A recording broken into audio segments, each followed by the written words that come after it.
Dans la première course, Julidor n'a fait que progresser au fil de ses séances d'entraînement, même s'il n'a évolué qu'au Light Kenters ces derniers temps.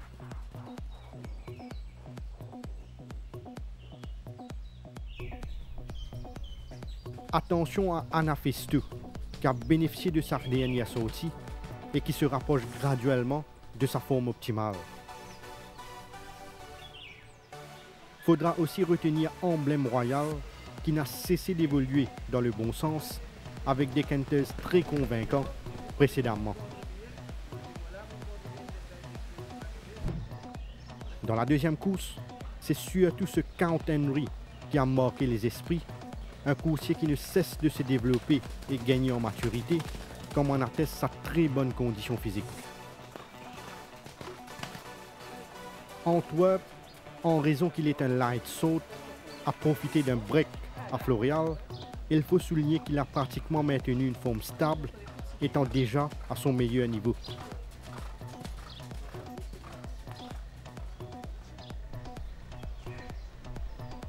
Imperial Dancer a été bien entretenu, étant un des meilleurs coursiers de son yard, et il a préservé l'essentiel concernant sa forme. Dans la troisième course, admirez la superbe forme de Emor, qui a atteint son pic et dont le travail a été axé principalement en vue de ce 1850 mètres de cette semaine-ci. Le premier galop de course de Orange Tractor lui a fait beaucoup de bien, car il a l'air d'être dans une meilleure forme, même s'il peut encore progresser.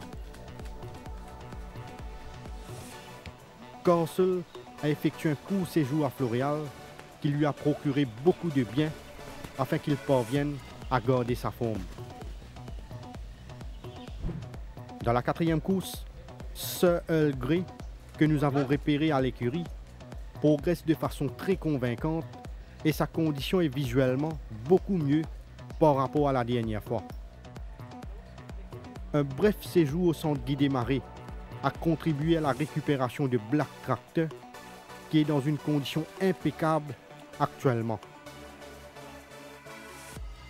Ne vous fiez pas au coating de Paladin qui, à la faveur d'une préparation spécifique, a démontré des signes très positifs concernant sa progression.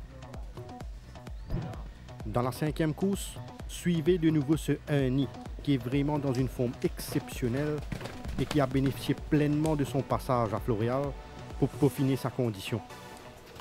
Nordic Warrior, comme vous pouvez le constater, est beaucoup plus fit et sa prestation lors de son dernier tour est la preuve concrète de sa progression. Il faudra faire attention à Tandraji qui n'a effectué que du maintenance work certes, mais il a eu évolution au niveau de sa forme. Dans la sixième course, la montée en puissance de Oomph est flagrant, un coursier de qualité qui a été entraîné avec beaucoup de soin par son entourage et qui nous a émerveillés de par son excellente condition physique.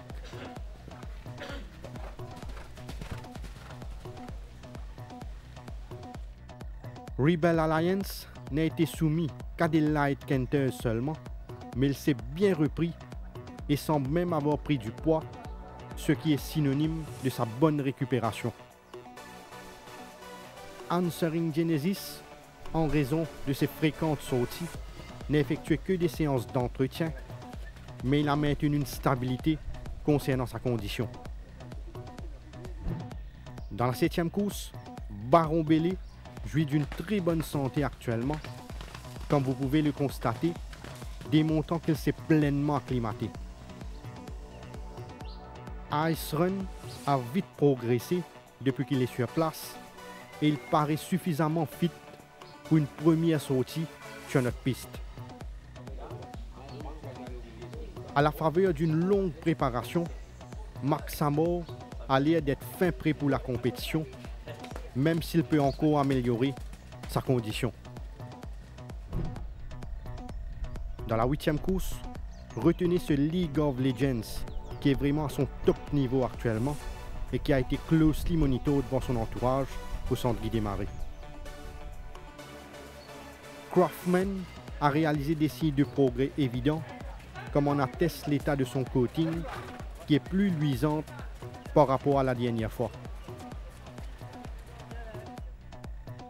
Gondwana a été patiemment entraîné et il commence graduellement à bien s'acclimater, même s'il peut encore progresser.